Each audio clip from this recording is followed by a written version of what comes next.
தந்தை மகன் தூய ஆவியின் பெயராலே ஆமேன்.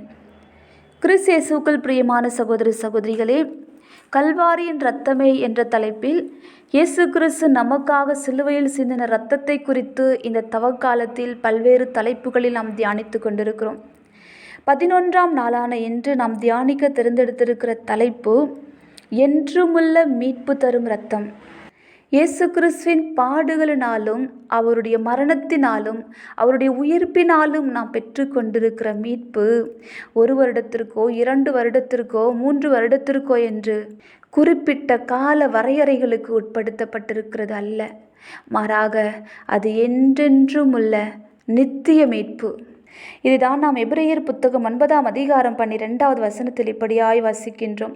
அவர் பலியாக படைத்த இரத்தம் வெள்ளாட்டுக்கிடாய்கள் கன்றுக்குட்டிகள் ஆகியவற்றின் இரத்தம் அல்ல, அவரது சொந்த இரத்தமே. அவர் ஒரே ஒரு முறை தூயகத்திற்குள் சென்று எக்காலத்திற்கும் என அதை படைத்து நமக்கு என்றுமுள்ள மீட்பு கிடைக்கும்படி செய்தார்.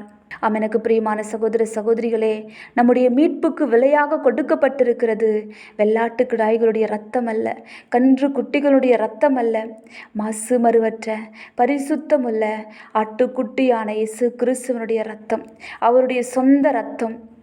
நாம் வாசிக்கின்றோம் லேவியர் புத்தகம் 16வது அதிகாரத்தில் குருவானவர் தூயகத்திற்கும் சந்திப்பு கூடாரத்திற்கும் பலிப்பிடத்திற்கும் கழுவாய் நிறைவேற்றிய பின் உயிரோடு இருக்கிற ஆட்டுக்கிடாயை கொண்டு வருவான். ஆரோன் 2 கைகளையும் உயிரோடு இருக்கும் அந்த கிடாயின் மேல் வைத்து இஸ்ரேல் மக்களின் எல்லா குற்றங்களையும் தவறுகளையும் பாவங்களையும் அறிக்கையிட்டு அதன் தலைமேல் சுமத்தி அதை பாலை நிலத்துக்கு கொண்டு செல்ல நியமிக்கப்பட்ட ஆள் மூலம் அங்கு அனுப்பிவிடுவான். அந்த வெள்ளாட்டுக்கிடாய் அவர்களின் பாவங்களை சுமந்து கொண்டு தனிமையான இடத்திற்கு செல்லும். அந்த ஆள் அதை பாலை நிலத்தில் விட்டுவிடுவான் என்று சொல்லி நாம் வாசிக்கின்றோம். எனக்கு பிரியமான சகோதர சகோதரிகளே, இந்த தலைமை குரு ஆண்டுக்கு ஒரு முறை தமக்காகவும் மக்கள் அறியாமையில் செய்த பிழைகளுக்காகவும் ஆட்டுக்கிடாயினுடைய இரத்தத்தை கொண்டு போய் படைத்து பாவக்கழுவாய் நிறைவேற்றுவதை நாம் பார்க்கின்றோம். இந்த பாவம் போக்கும் பலி 1 வருடத்திற்கு மட்டும்தான் செல்லும். 1 வருடம் முடிந்த பிறகு மீண்டும் தலைமை குரு ஆட்டுக்கிடாய் எடுத்துக்கொண்டு சென்று மக்களுடைய பிழைகளுக்காகவும் பாவங்களுக்காகவும் இரத்தத்தை கொண்டு அவர் படைக்க வேண்டும். ஆனால் நம்முடைய புதிய தலைமை குருவான இயேசு ஆட்டுக்குட்டியானவர், அவர் சிந்தின பரிசுத்த இரத்தம் நமக்கு நித்திய மீட்பை, என்றுமுள்ள மீட்பை நமக்கு கொடுத்திருக்கின்றது. அவர் ஒரே ஒரு முறை தூயகத்திற்குள் சென்று எக்காலத்திற்கும் என அந்த இரத்தத்தை படைத்து நமக்கு என்றுமுள்ள மீட்பை கிடைக்கும்படி செய்திருக்கின்றார்.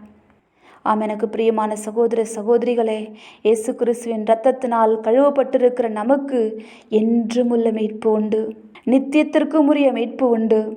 நாம் மீட்கப்பட்டிருக்கிறது ஒரு குறிப்பிட்ட காலத்திற்கு மட்டுமல்ல, நம்முடைய வாழ்நாள் முடியும் வரைக்கும் சதா காலமும் யுக யுகமாய் நாம் அனுபவிக்க வேண்டியிருக்கிற என்றுமுள்ள மீட்பு.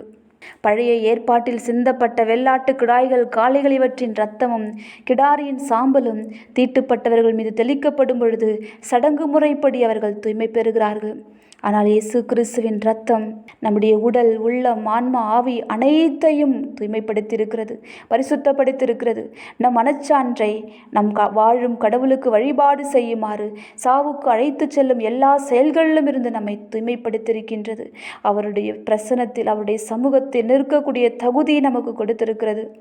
எவ்வளவு பெரிய பாக்கியம் பெற்றவர்கள் நாம்! இயேசு கிறிஸ்துவின் இரத்தத்தினால் கழுவப்பட்டிருக்கிற, தெளிக்கப்பட்டிருக்கிற, அவரால் மீட்கப்பட்டிருக்கிற நாம் எவ்வளவு பாக்கியவான்கள்! எனக்கு பிரியமான சகோதர சகோதரிகளே, இந்த தவக்காலத்தின் நாட்களில் இந்த மீட்பை, என்றுமுள்ள மீட்பை நாம் தனிப்பட்ட முறையில் அனுபவிக்க வேண்டும்.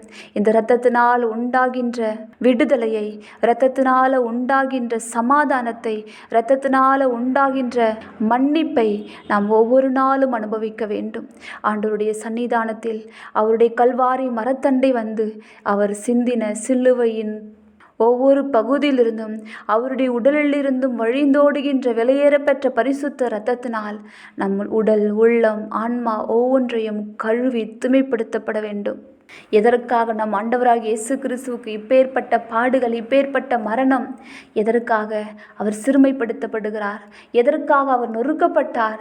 எதற்காக அடிப்பதற்கு இழுத்து செல்லப்பட்ட ஆட்டுக்குட்டி போல, கத்தாத செம்மறி போல மரணத்திற்கு தன்னை ஒப்புவித்தார்? என்றும் உள்ள மீட்பை நாம் ஒவ்வொருவரும் அனுபவிக்க வேண்டும். உலகின் 1 கோடி முதல் மறுகோடி வரை இருக்கிற ஒரு சகோதரனும் சகோதரியும் அழியாமல் நிரந்தரமான நிலையான நிறை வாழ்வை பெறும்படிக்கு, நித்திய மீட்பை என்றும் உள்ள மீட்பை பெறும்படிக்கு தான் அவருக்கு இப்பேற்பட்ட பாடுகள், இப்பேற்பட்ட மரணம். எனக்கு பிரியமான சகோதர சகோதரிகளே, நம்முடைய குடும்பத்தில் இன்னும் மீட்பின் சமாதானத்தை அனுபவிக்க முடியாதவர்கள் யாரேனும் இருந்தால் அவர்களை இன்றைய நாளில் ஆண்டவருடைய திருப்பாதத்திற்கு, அவருடைய கல்வாரி மரத்தண்டைக்கு கொண்டு வந்து ஒப்பு கொடுப்போம். உலகின் 1 கோடி முதல் மறுகோடி வரை ஆண்டவராக இயேசு கிறிஸ்துவை மீட்பராக, இரட்சகராக, மீட்பராக அறிந்து கொண்டிருக்காத மக்களை இயேசு கிறிஸ்துனுடைய பாதத்தில் கொண்டு வருவோம். அறிந்தும் அறியாமல், தெரிந்தும் தெரியாமல் பெயர் கிறிஸ்தவர்களாக வாழ்ந்து கொண்டு பாவத்திற்கு அடிமையாகி, ஊனியல்பின் இச்சைக்கு அடிமையாகி ஆண்டவருடைய பிரசன்னத்தை விட்டு வெகு தொலைவில் சென்றிருக்கிற நம்முடைய குடும்பத்தை சார்ந்த சகோதர சகோதரிகள், நம்மோடு உடன் பயணிக்கின்ற சகோதர சகோதரிகளை ஆண்டவருடைய இரக்கத்திற்கு ஒப்பு கொடுப்போம். ஆண்டவரை சார்ந்திராத பிற கொட்டிலை சேர்ந்திருக்கிற ஆடுகளும் உண்டு. அவைகளை மீட்பதற்காக தான் இயேசு கிறிஸ்து இந்த உலகத்திற்கு வந்தார். ஆக ஆண்டவர் இயேசு கிறிஸ்துனுடைய கொட்டிலை சேராத வேறு ஆடுகளையும் ஆண்டுடைய இரக்கத்திற்கு ஒப்பு கொடுப்போம். ஒவ்வொருவரும் நித்திய நிலை வாழ்வை, நிரந்தர மீட்பை, என்றுமுள்ள மீட்பை சுவைக்க வேண்டும் என்று வாஞ்சித்து ஜெபிப்போம். கண்களை மூடி ஜெபிப்போமா? எங்களுக்காக நித்திய மீட்பை கொடுப்பதற்காக, என்றுமுள்ள மீட்பை கொடுப்பதற்காக ஒரே ஒரு முறை தூயகத்திற்குள் சென்று எக்காலத்திற்குமே நம்முடைய இரத்தத்தை படைத்து எங்களை மீட்டு கொண்ட எங்கள் அன்பு தெய்வமே, அப்பா, இந்த ஜெப வேளையில் இந்த இறை வார்த்தையின் வழியாக நீர் எங்களோடு கூட பேசுவதற்காக நன்றி. எங்களுக்கு என்றுமுள்ள மீட்பை கொடுப்பது உம்முடைய இரத்தமே அன்றி வேறு ஒன்றுமல்ல என்பதை மீண்டும் மீண்டும் எங்களுக்கு உறுதிப்படுத்துவதற்காக நன்றி. இந்த தவக்காலத்தின் நாட்களில் அதிகமாய் உம்முடைய இரத்தத்தின் வல்லமை உணர்ந்து கொள்ள நீர் கொடுக்கிற வாய்ப்புக்காக நன்றி. உடைய வார்த்தையின் அபிஷேகத்திற்காக நன்றி. தொடர்ந்து உம்முடைய இரத்தத்தினால் நாங்கள் கழுவப்பட்டு நீர் தருகின்ற நிரந்தர என்றும் உள்ள மீட்பை நாங்களும், எங்களுடைய குடும்பத்தாரும், எங்களை சார்ந்தவர்களும், எங்களுடைய ஒட்டுமொத்த தேசமும் உமது கொட்டிலை சேராத வேறு ஆடுகளும் அனுபவித்து கொள்ள ஒவ்வொருவரையும் உடைய கல்வாரி மரத்தண்டை ஒப்பு கொடுத்து உம்முடைய இரத்தத்தினால முத்திரையிட்டு ஒப்பு கொடுத்து ஜெபிக்கிறோம். எங்கள் ஜெபம் கேளும் ஜீவனுள்ள நல்ல பிதாவே. ஆமென், ஆமென், ஆமென்.